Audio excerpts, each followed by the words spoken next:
भाजपकडून सातत्यानं हिंदुत्वाचं जे कडवं हिंदुत्व बघायला मिळत आहे, मुस्लिम विरोधी वक्तव्य येत आहेत, राणेंचं वक्तव्य येत आहे.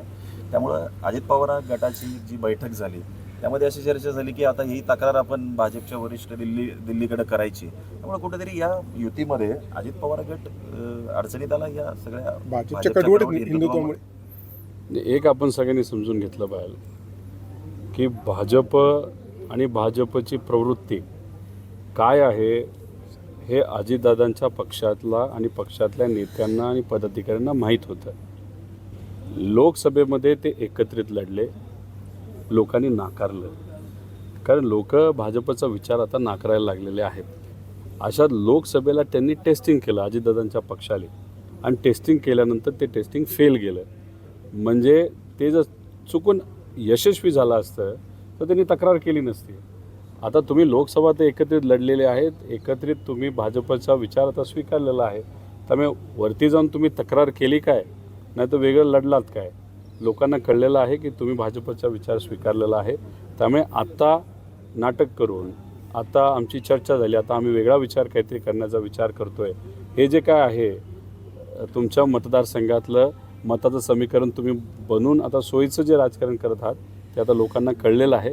त्यामुळे मला असं वाटतं की त्यांनी आता काही केलं तरी लोक महायुतीमध्ये ते गेल्यामुळे आणि महायुती बरोबर असल्यामुळे त्यांना स्वीकारतील असं मला वाटतं. दादांबरोबर जे आमदार गेले त्यांना कुठेतरी आता पश्चाताप होतोय असं वाटतं की या सगळ्या ह्याच्यामध्ये. खरं तर विकास करत हे सगळे आमदार पलीकडे गेले, पण विकास म्हणजे खऱ्या अर्थाने तुम्ही काय केलं, विचाराला सोडलं. आणि विकास म्हणजे तुम्ही GR आणले, काही कामं मंजूर करून आणली, अरे पैसे कुठे आहेत? PWDच्या कामाला आता पैसे दिले जात नाहीत.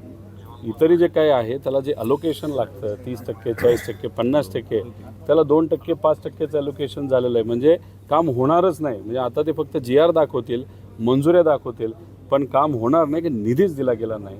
त्यामुळे कुठेतरी फसवणूक ही आमदाराची सुद्धा झालेली आहे. अडचण नक्कीच झालेली आहे, पण कितीही अडचण झाली तर शेवटी निर्णय लोक घेत असतात. आणि या इलेक्शनमध्ये महाविकास आघाडीचे सर्व घटक पक्ष आहेत आणि खास करून आदरणीय पवारसाहेबांच्या मार्गदर्शनाखाली चालणारा राष्ट्रवादी याला लोक मनापासून स्वीकारतील असं आम्हा सगळ्यांना वाटतं. महायुतीमध्ये कुठेतरी भाजप 150पेक्षा जास्त जागा लढवण्यावरती ठाम आहे, राष्ट्रवादी 70 जागा लढवायचं म्हणतंय. कुठेतरी कॉम्प्रोमाइज करताना कुठे दिसत नाही. एकच तुम्ही समजून घ्या, भाजप पूर्वी 200हून अधिक जागा लढायला तयार होतं, नाही त्यांची इच्छा होती. पण टप्प्याटप्प्याने आपण जर बघितलं तर एकनाथ शिंदे साहेबांनी महायुतीमध्ये त्यांचं वजन वाढवलेलं आहे. एकनाथ शिंदे साहेब राज्यातल्या भाजपच्या कुठल्याही नेत्याला रिपोर्ट करत नाहीत, ते केंद्रातल्या मोठ्या भाजपच्या नेत्यांना रिपोर्ट करतात. त्यामुळे दिल्लीत महाराष्ट्रातल्या भाजपच्या नेत्यांपेक्षा एकनाथ शिंदे साहेबांचं जरा वजन वाढल्यासारखं आपल्याला वाटतंय. एकनाथ शिंदे साहेब आपल्या पक्षासाठी जास्तीत जास्त सीट हे मागून घेतील असं वाटतं, पण हे घेत असताना अजितदादांच्या सीट कमी होतील आणि भाजपच्या कमी होतील. म्हणजे भाजपला कुठेतरी 120-130च्या आसपास लढावं लागेल. भाजपला काही झालं तरी केंद्राचं ऐकून एकनाथ शिंदे साहेबांना जास्त सीट द्यावे लागतील. पण ह्यात गोची आता अडचण ही BJP आणि अजितदादांच्या पक्षाची झालेली आपल्या सगळ्यांना बघायला. समान नागरी कायदा आणणार असा खोटा प्रचार विरोधकांनी केला असं अजित पवार म्हणतायत. मग कुठेतरी भाजप समान नागरी कायदा आता आणणार नाही असं वाटतं. नाही, मला माहीत नाही त्या बाबतीत ते काय करणार आहेत, कशा पद्धतीने ते कायदा आणणार आहेत. कारण का शेवटी आता कायदा आणायला अधिवेशनसुद्धा आपल्याला लागेल. अधिवेशन तसं कुठेही नाही, त्या बाबतीतली कुठेही चर्चा झाली नाही.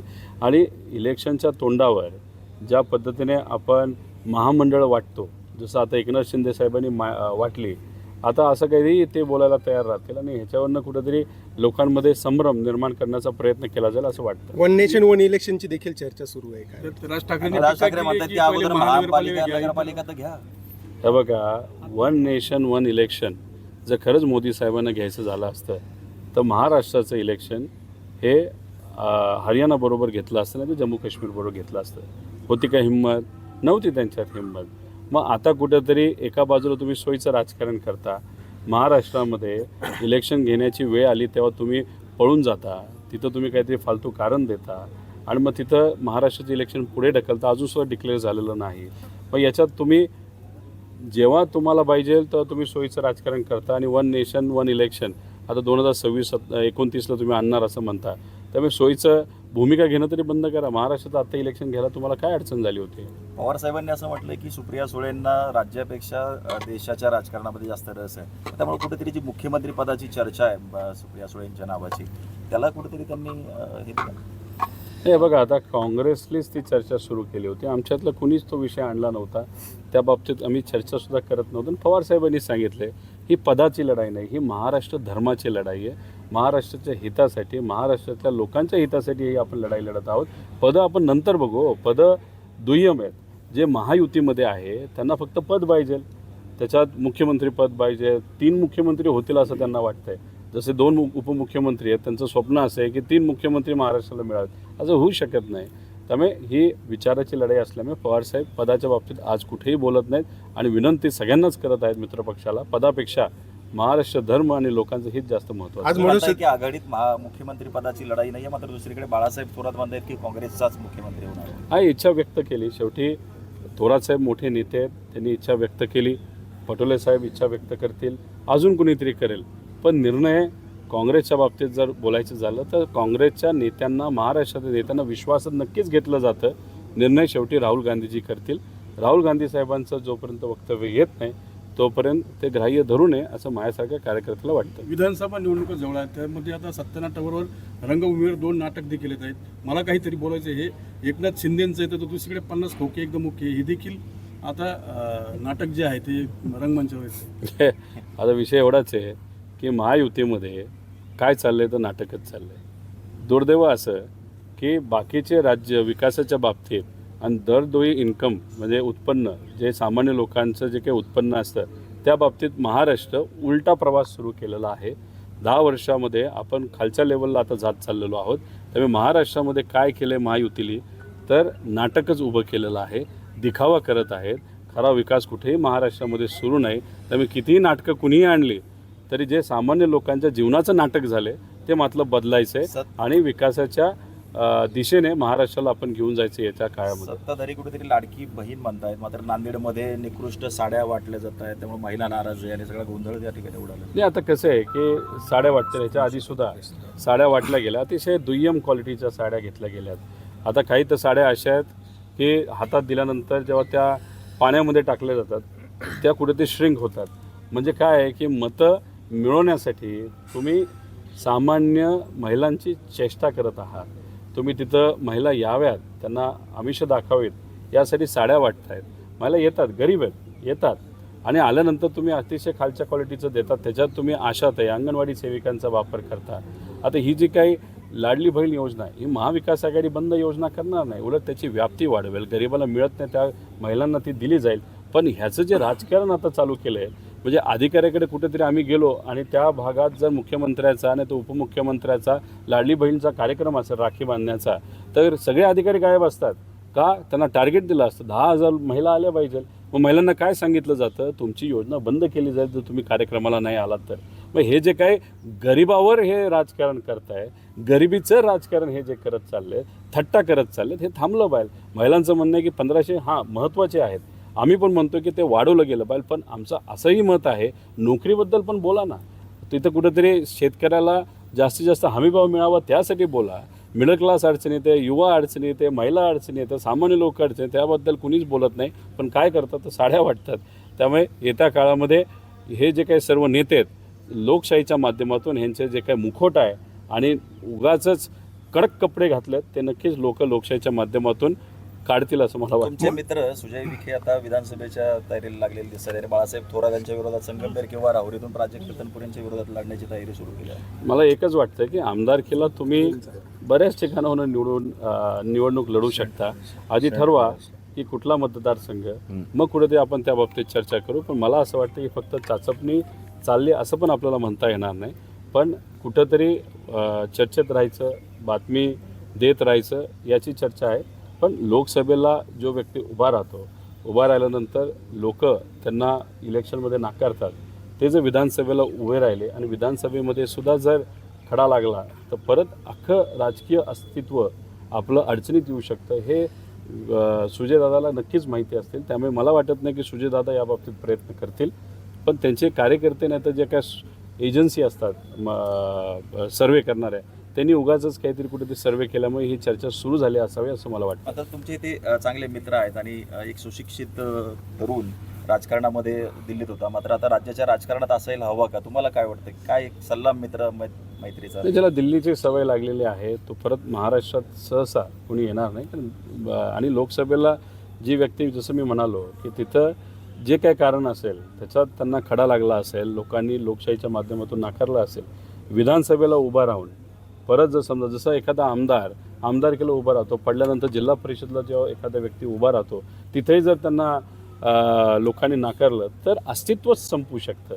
तसं आमदारकीला एखादा उभा राहिलेला परत कधीच जिल्हा परिषदला उभं राहत नाही, खासदारकीला उभं राहिलेला कधी आमदारकीला उभं राहत नाही. आणि जर त्याला आमदारकीला अडचण आली तर मग आयुष्यभर अडचणी आपल्या इलेक्शनच्या बाबतीत आणि राजकारणाच्या बाबतीत येत राहतील असं मला तरी वाटतं. तुम्ही आज धर्माचं भांडवल करू नका, गरीब पोरांचा बळी घेऊ नका असं इंदुरीकर म्हणाले. कुठेतरी कान टोचले जे हिंदू मुस्लिम सातत्याने बळी ओकत असतात. ते 100% इंदोरीकर महाराजांनी जर या बाबतीत असं वक्तव्य केलं असेल तर ते योग्यच वक्तव्य आहे.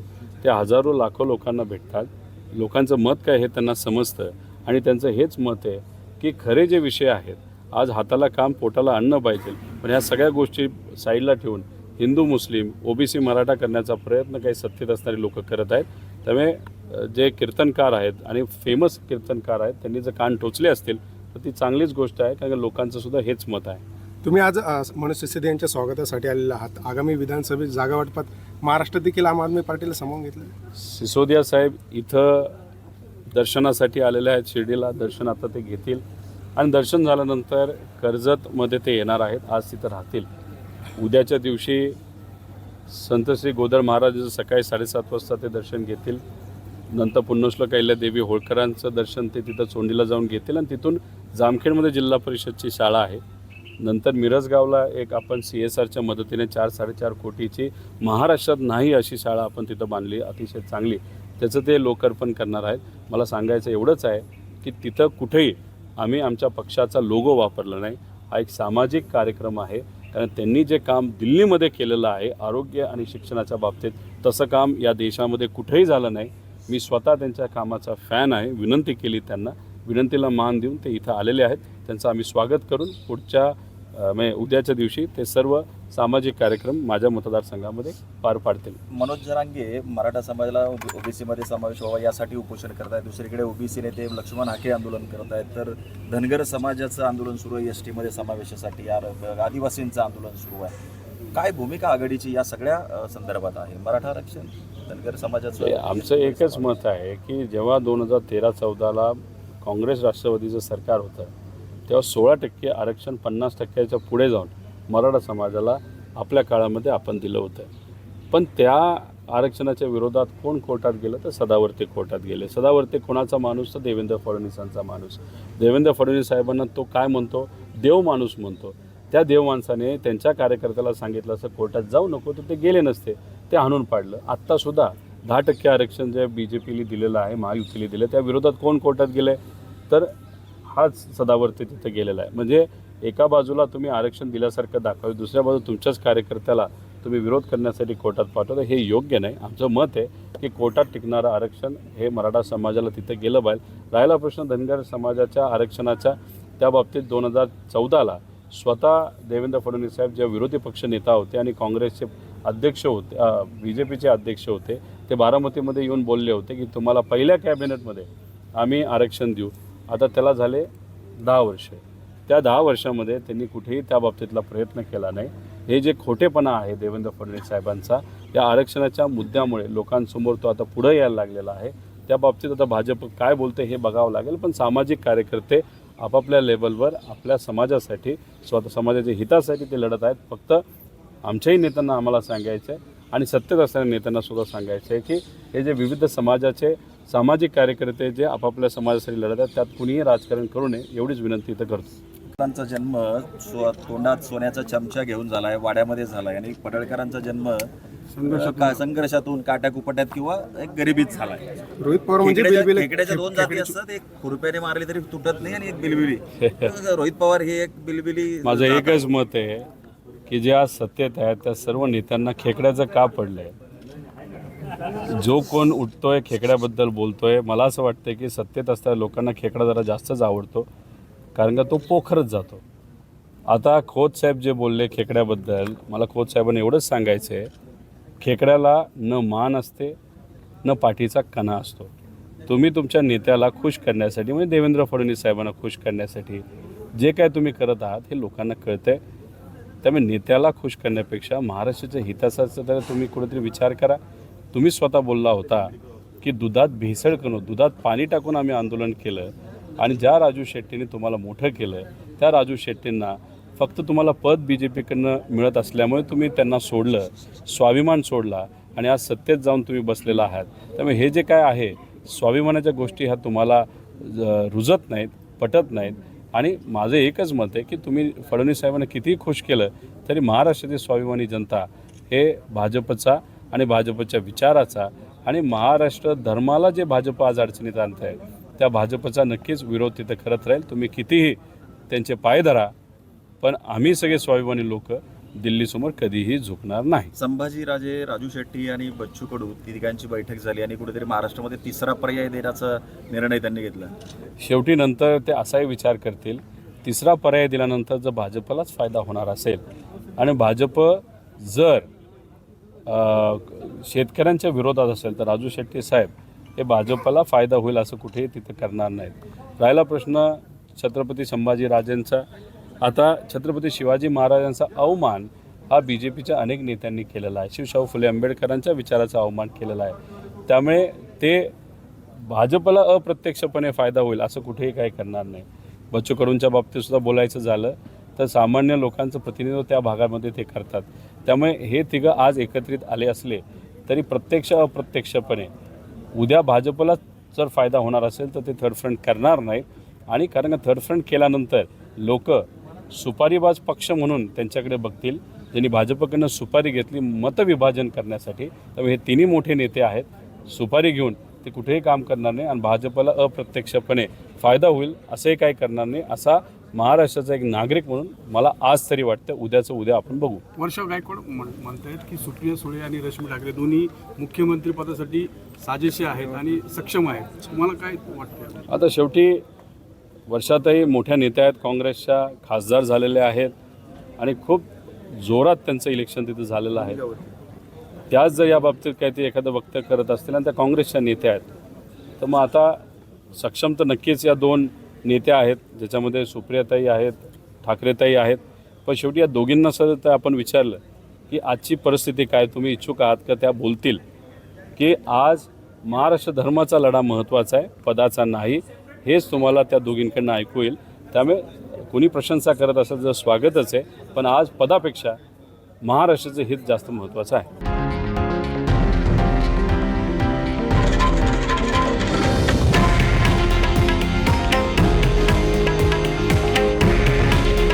हे आहे देशातील नंबर 1 न्यूज नेटवर्क आणि आपण पाहत आहात TV9 मराठी.